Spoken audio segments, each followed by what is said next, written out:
Encore plus au sud, dans la mer solaire, l'île d'Ukraine est le repère de crocodans et de peuplades sauvages pas particulièrement végétariennes. Mais selon certains récits de rares survivants devenus fous, l'archipel ne se résume pas à ses habitants reptiliens et ses mangeurs de phalanges.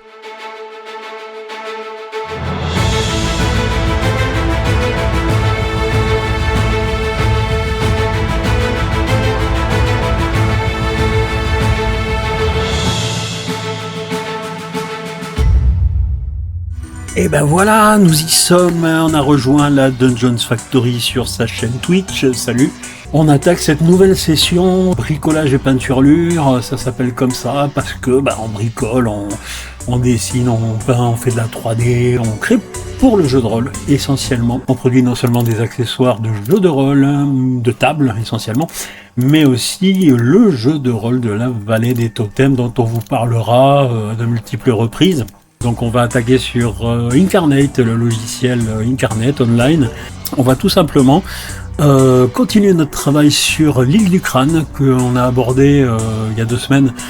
Attaquons directement notre carte, voilà, que nous avons ici. Voilà notre carte à la base avec sa couleur initiale, la base color qui est là. L'eau qui a été rajoutée sur un calque supplémentaire. La terre qui a été rajoutée sur un nouveau calque, un deuxième lopin de terre juste pour pouvoir rajouter une couche indépendante ici sur le Land Layer 2. Les objets se trouvent sur un calque au-dessus. Et puis tout ce qui est falaise et chemin, étant donné que c'est géré par des outils de tracé vectoriel, ils ont été rajoutés à part. Voilà, pour l'instant ils sont là, je m'approche. Je vous montre un peu à quoi ça ressemble. Il n'est pas dit qu'on les conserve tels quels, peut-être qu'il y aura des choses qui viendront les cacher, mais on va voir au fur et à mesure. Et puis la grille, qu'on fait apparaître de temps en temps, pour retrouver l'échelle de la carte, sachant qu'une case correspond à peu près, ici, à la taille d'une figurine. Voilà, ça peut servir aussi pour les jeux de rôle sur table. Et c'est vrai que maintenant, j'ai commencé à placer ces éléments, je me rends compte quand même que si une figurine occupe une case, les montagnes sont peut-être un petit peu petites, alors c'est pas compliqué, il suffit simplement d'aller sur la grille et de multiplier le nombre de colonnes. On va peut-être pas le monter à 120, le monter à 100 pour savoir ce que ça va donner, et du 100 par 100, tout de suite, ça crée une échelle plus grande, et ça permet, voilà, d'augmenter en réalité la taille de l'île. On va voir comment s'occuper du reste des reliefs, mais quoi qu'il en soit, on a encore beaucoup à faire et c'est ce qu'on va essayer de travailler aujourd'hui. D'autant plus que là, on va bosser au stylet et ça va nous permettre un petit peu de... Donc à la table graphique, ça nous permet d'être un petit peu plus fin quant au dessin et à l'application des textures, vous voyez, dans des endroits comme ça. Voilà, on a des pinceaux qui sont un peu plus sympas. Et du coup, voilà, le tracé sera beaucoup plus agréable. Déjà, le mouvement sera beaucoup plus naturel. Le tracé sera beaucoup plus agréable à appliquer. Et puis, le résultat, évidemment, sera certainement beaucoup plus fin qu'avec une souris. Donc, par ailleurs, qu'allons-nous faire maintenant? Eh bien, nous allons tout simplement essayer de développer d'autres volumes. Parce que on me rend compte qu'à partir du moment où on a une petite élévation au centre, à cet endroit, et que les roches sont assez élevées, ça serait peut-être bien de créer une demi-hauteur à l'aide de collines. Voilà, ce qui va nous permettre de créer le lien entre les zones plates, les zones planes, la plaine, tout simplement, et les zones montagneuses et rocailleuses qui sont ici. Pour pouvoir disposer de ces collines, eh bien, il faut aller les chercher dans le Stamp Tool qui est à cet endroit, aller dans le catalogue et chercher Hills. Voilà, de manière à avoir des collines. Alors pour l'instant, si vous voyez pas toutes les collines, c'est parce que je suis dans les sous-menus du catalogue global d'Incarnate. En réalité, il faudrait que je clique ici pour retrouver mes collines et vous allez voir qu'on a un peu plus de choix. Et ici, voilà, dans le Fantasy Régional, on est à une échelle intermédiaire entre la carte du monde et la carte pour les personnages à échelle de figurines. Ça marche plutôt pas mal, on peut essayer avec celle-ci, mais on peut aussi retrouver, vous voyez, la teinte de vert qu'on peut modifier par la suite pour créer quelque chose de relativement proche de notre sol, qui est quand même relativement vert. Et en mettant des choses comme ça derrière, ça peut marcher.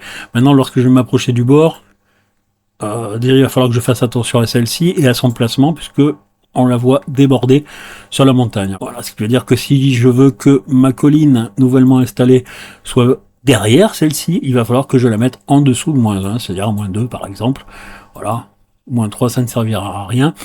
Et celle-ci, que je la mette aussi derrière. Et de fait, à chaque fois que j'aurai une nouvelle colline et que j'aurai besoin de la faire apparaître derrière un objet, il faudra que je règle son niveau de calque. Voilà. Alors comment on va améliorer ça? On va y aller dans le gros œuvre, dans un premier temps. C'est-à-dire qu'au départ, je ne vais pas me préoccuper du détail. Et on va y aller dans le gros œuvre en continuant avec des collines. Collines, c'est pas mal, ça permet d'ajouter des éléments de volume et de relief pour créer un semblant de hauteur. Alors, dans un premier temps, j'aimerais pouvoir commencer à donner de l'identité à toute cette partie. Déjà, je suis pas vraiment satisfait de mes chemins. Vous voyez, ils sont là. Je vais me positionner sur falaises et chemins et je vais reprendre un peu ces différents outils. J'aimerais quelque chose d'un petit peu plus large, un peu plus épais, qui évoque un petit peu plus la colline, quelque chose, voilà, qui ressemble à quelque chose comme ça, même si c'est pas aussi gros. Je vais réduire un peu la taille. Je vais modifier également la couleur parce que je trouve qu'on est plus sur le rouge et en fait j'aimerais rejoindre un peu cette teinte un peu verdâtre. Et pour le reste par contre, eh bien, il faut que j'ajuste un peu mes autres bouts de chemin. Ici, en l'occurrence, si je reviens donc dans l'outil ligne, j'ai tout un tas de petits choix, notamment le choix des nodes, c'est-à-dire des points qui constituent cette ligne.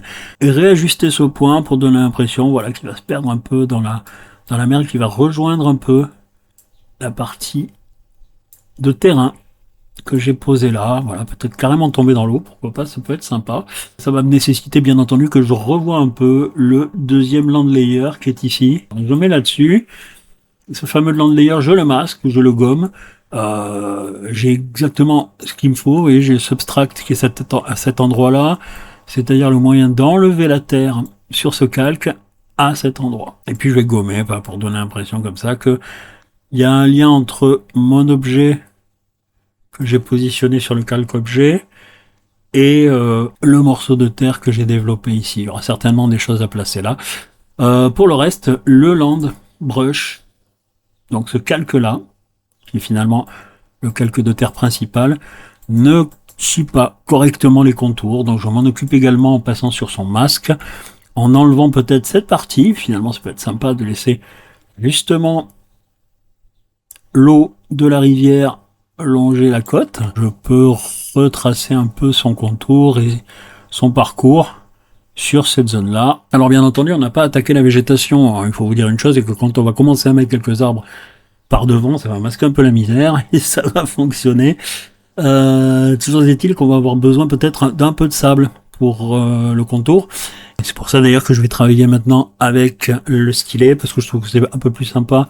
Et alors justement, en positionnant comme ça le stylet, en appuyant très faiblement, comme ça on a des opacités très relatives. Pourquoi je fais ça? Je fais ça parce que je veux que les choses se mélangent un peu, quoi, tout simplement. Et puis je le fais vraiment avec ce type de mouvement qui serait pas forcément facile à obtenir avec une souris. Voilà. Et petit à petit, comme ça, je m'occupe de ces zones. Alors je vais commencer par là. Et puis, si jamais j'ai envie de retrouver exactement le même réglage de mon sable à cet endroit, eh bien, je n'ai qu'une chose à faire, c'est de mettre en favori. Voilà, ce sable qui est parmi mes choix récents, je le positionne ici en favori et il est sauvegardé. Je le retrouverai dans mes favoris quand j'en aurai besoin. Voilà, je vais les recouvrir très légèrement pour créer la jonction qui existe entre le calque inférieur et le calque supérieur, tout simplement. Ce qui veut dire que je vais recouvrir mon calque supérieur avec la même texture que celui qui est en dessous. Le problème d'utiliser justement des calques de terre, c'est qu'ils sont particuliers. Ils créent cette espèce de relief très spécifique. Alors pourquoi? Comment faire? En fait, il suffirait d'ajouter un calque, au-dessus de ce land layer et faire un brush layer. Voilà. Avec un brush layer, il n'y a aucun problème. On a un calque de brosse, tout simplement. Et ce calque de brosse va pouvoir recevoir n'importe quel type de texture avec la brosse, justement, à une opacité relative. Voilà. Et cette opacité, c'est ce qui va nous permettre, justement, de choisir la nouvelle texture et de l'appliquer. Donc c'est bien parce que maintenant, ce calque de brosse qui est au-dessus, il gomme réellement la limite du calque de terre qui lui était très très nette dans ses bordures. Et donc à partir du moment où j'arrive à gommer, je mets un calque par-dessus, c'est comme un calque Photoshop, ni plus ni moins, j'ai quelque chose de beaucoup plus adouci, je n'ai pas cette délimitation qui est trop nette et qui me pose un problème visuel très très clair. Alors vous voyez, il y a des choses comme ça qui sont dessous, normalement ça devrait passer un petit peu, ça devrait être masqué légèrement par l'eau, ça rentre dans la flotte. Je rajoute un masque, voilà, et à certains endroits, ce masque en semi-transparence, je le mets légèrement sur ces éléments-là de roche qui doivent normalement être dans l'eau. Alors j'enlève le côté softness qui est trop adouci pour créer de la netteté, puisque l'eau elle vient gommer un petit peu. Voilà. Et le masque, je vais le rendre encore un peu plus opaque, un peu plus transparent, pardon. Voilà, ça c'est plutôt sympa parce que ça permet de donner l'impression que l'eau... Voilà, alors j'ai pas vraiment suivi les contours, mais je voudrais vraiment donner l'impression que mes collines sont à moitié dans la flotte. Voilà. On va refaire un petit nettoyage, rendre les choses un petit peu plus homogènes à cet endroit-là aussi. Et là, à partir de là, je ramène mes différents éléments. Donc le brush layer qui est là, c'est très bien aussi. Si j'ai envie de l'adoucir ou de le gommer légèrement, je le gomme aussi, voilà, tout simplement.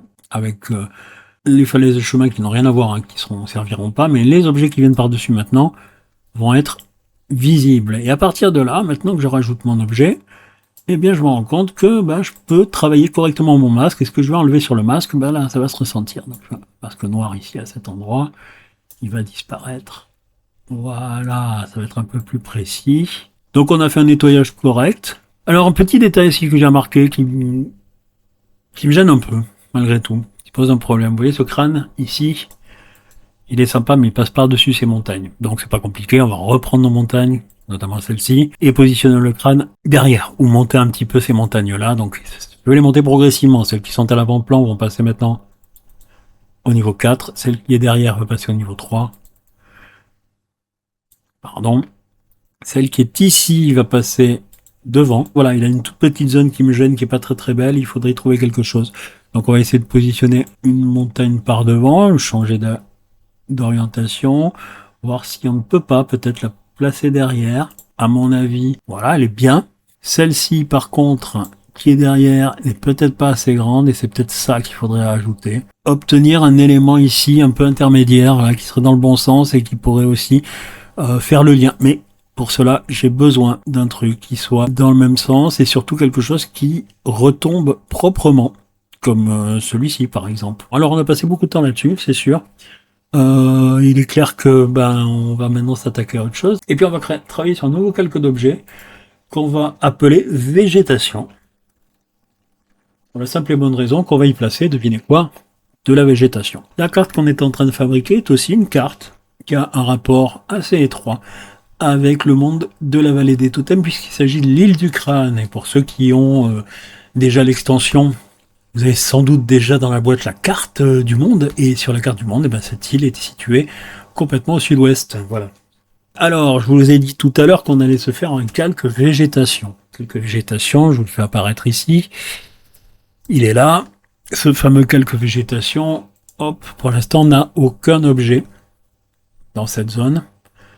Voilà, et étant donné qu'il n'a aucun objet, c'est un peu logique, il vient d'être créé, donc on n'a rien mis du tout. Et ce calque végétation, nous allons l'utiliser pour y mettre, devinez quoi, je vous le donne en mille, de la végétation. Alors, on va commencer par chercher notre végétation ici, dans le catalogue, et là de le prendre dans le catalogue complet. Puis on va faire un petit choix. Alors on est sur dans une mangrove ou un système de ce genre, je sais pas, on cherche les biomes qui fonctionnent. On va jeter un petit coup d'œil rapide comme ça, mais on peut chercher de la jungle. La jungle, ça marche bien, donc tri, on va mettre jungle.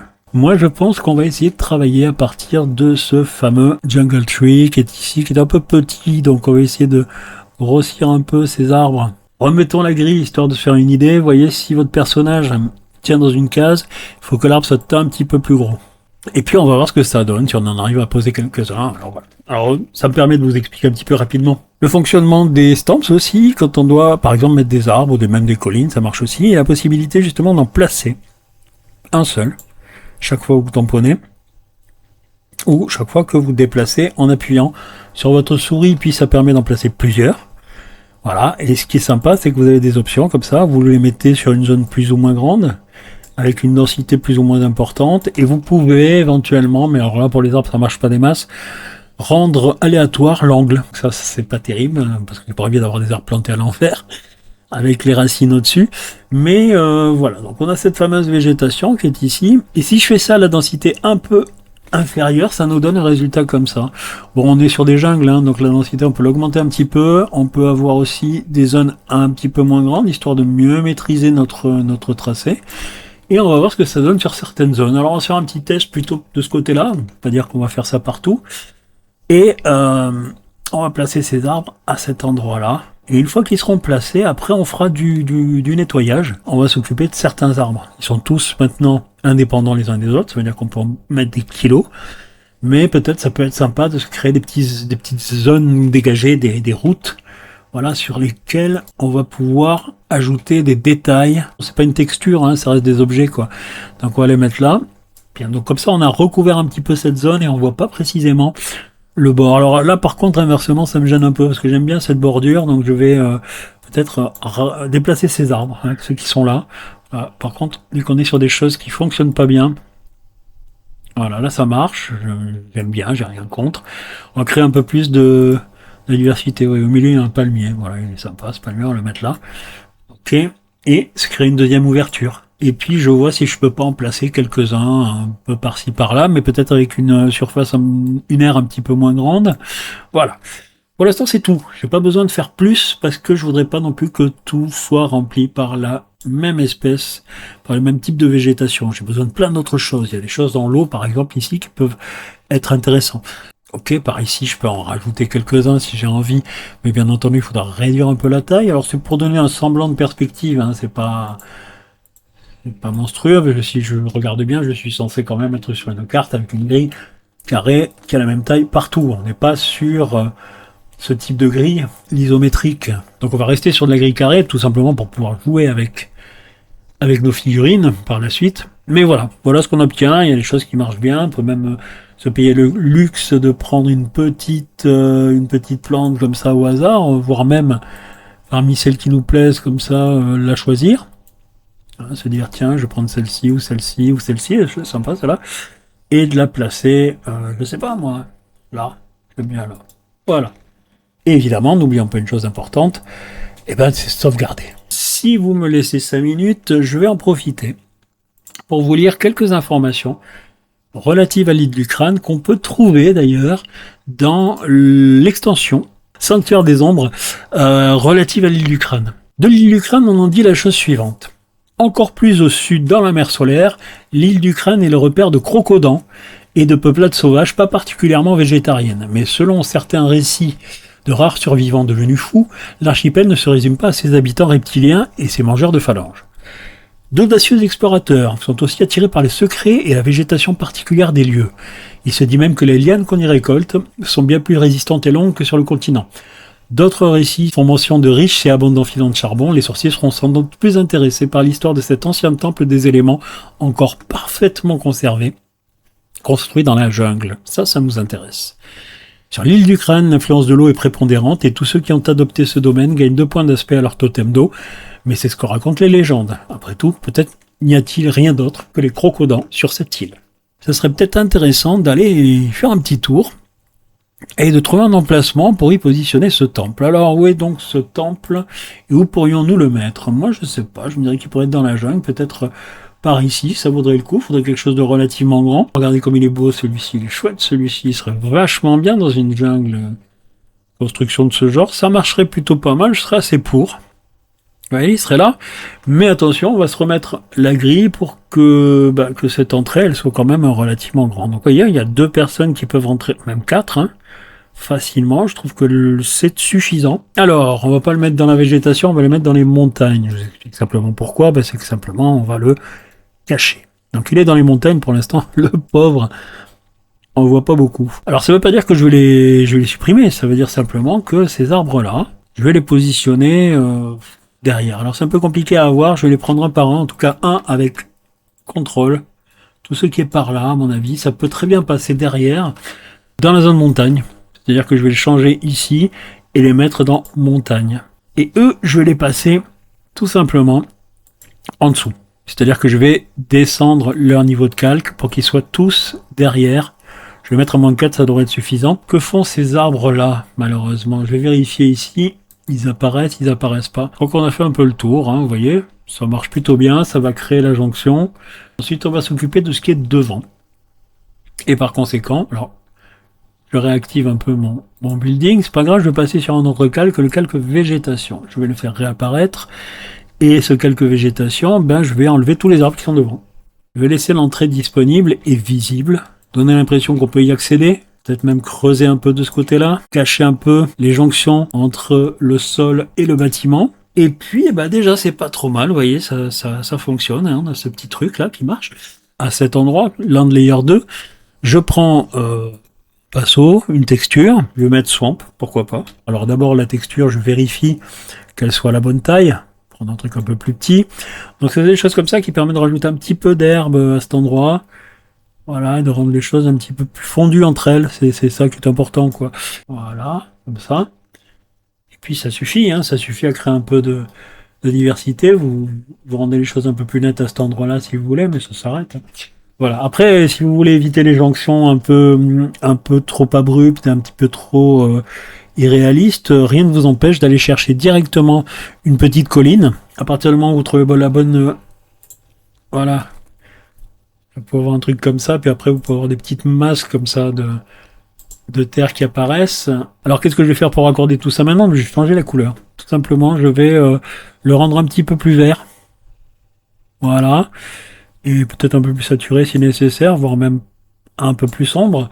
Et là, on a quelque chose qui commence à être un petit peu installé. Voilà. Alors je vérifie quand même qu'il n'y ait pas d'arbres qui soient trop dessus, qui posent problème. Vous voyez, la végétation, elle arrive devant et malheureusement, j'ai des arbres qui ne sont pas passés où il faut. Ces arbres-là, ils sont encore trop devant, donc je vais simplement les supprimer. Alors celui-ci ne me gêne pas, mais celui qui me dérange, c'est celui-ci, je sais pas, faut que je vérifie. Ah, c'est celui-là.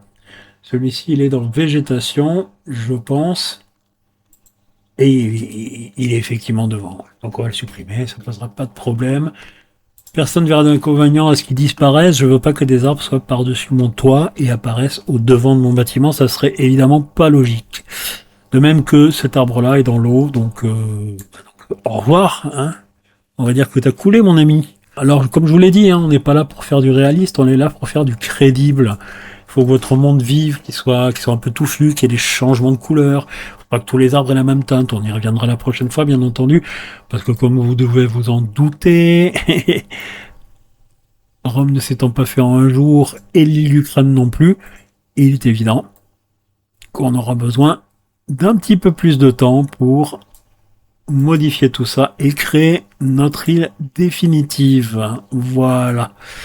On va bientôt arriver à la fin de ces 2 heures. On se donne toujours 2 heures pour fabriquer un truc. Merci beaucoup OFR pour cette petite île qui met du temps à arriver, ça c'est pas simple. Hein. Le VOD sera disponible sur la chaîne et sera également disponible bientôt, hein, le temps qu'on le place, en résumé sur la chaîne de Dungeons Factory, mais sur YouTube, tout simplement. Alors à partir de maintenant, les chaînes YouTube de Dungeons Factory, enfin je dis les chaînes, la chaîne de YouTube de Dungeons Factory a supprimé toutes ces vidéos de jeux vidéo et les a déplacées sur une toute nouvelle chaîne sur Dungeons Factory Quest. Voilà, c'est le nom de la nouvelle chaîne qui regroupe toutes les vidéos résumées de nos sessions live en jeu vidéo de Twitch. Et cette nouvelle chaîne Dungeons Factory Quest sur YouTube programme régulièrement toute la série Fallout 4, hein, sur laquelle on joue, et va diffuser également l'épisode de vendredi dernier sur Heroes of Might and Magic Olden Era, puisque le vendredi, on fait simplement voilà, notre jeu vidéo, histoire de varier un peu les plaisirs, hein, voilà, tout simplement. Donc effectivement, oui, non, elles ne sont plus sur la chaîne originale. La chaîne historique ne conserve que les créations Dungeons Factory.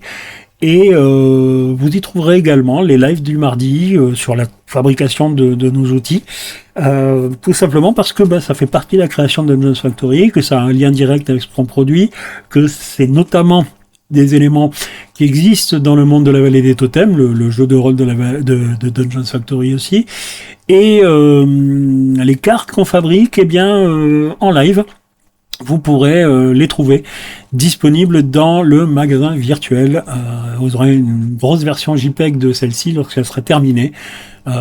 Si elle vous plaît pas, c'est pas grave, mais si elle vous plaît, vous pourrez l'utiliser lorsque vous aurez suffisamment de runes, bien entendu.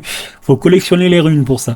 Mais ceci dit, elle sera mise à disposition et vous pourrez effectivement l'échanger contre un certain nombre de runes. Une petite vidéo pour vous expliquer le fonctionnement des runes sur notre chaîne, puisque petite vidéo vaut mieux qu'un long discours.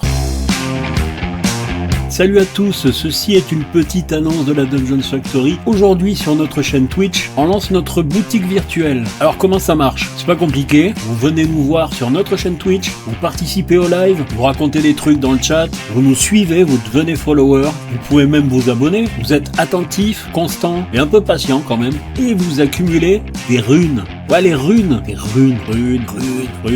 Les runes, c'est notre monnaie virtuelle sur la chaîne Twitch qui vous permettront, lorsque vous en aurez collectionné un petit nombre, d'acheter des trucs, certains bizarres, d'autres sympas, d'autres complètement inutiles, et certains même complètement aléatoires. Mais sachez une chose, c'est que dans la boutique, dont le lien est en description, et qui n'a rien à voir avec la boutique de Dungeons Factory, dans laquelle vous trouvez nos accessoires, nos décors pour jeux de rôle, notre jeu La Vallée des Totems, et tout ça, là vous ne payez qu'en runes.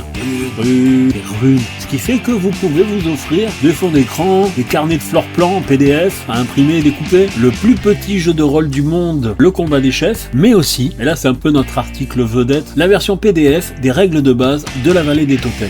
Et au fur et à mesure, on rajoutera plein de trucs sympas dans ce magasin virtuel qui ne fonctionne, je vous le rappelle, qu'à travers Twitch. Donc en résumé, vous nous suivez sur Twitch, vous écrivez dans le chat, vous devenez follower, petit à petit vous accumulez des runes et ça ne vous coûte rien. Et un beau jour, quand vous en avez un petit tas comme ça, vous pouvez vous payer des trucs. N'est pas cool à la Dungeon Factory? Oui, évidemment qu'on est cool. Alors voilà, on termine sur cette étape de fabrication de notre carte de l'île du Crâne pour la Vallée des Totems, justement. Et voilà, et c'est notre nouveau générique. Alors il met du temps à démarrer, mais en général, il dit au revoir à tout le monde et ça c'est plutôt sympa. Merci et à bientôt.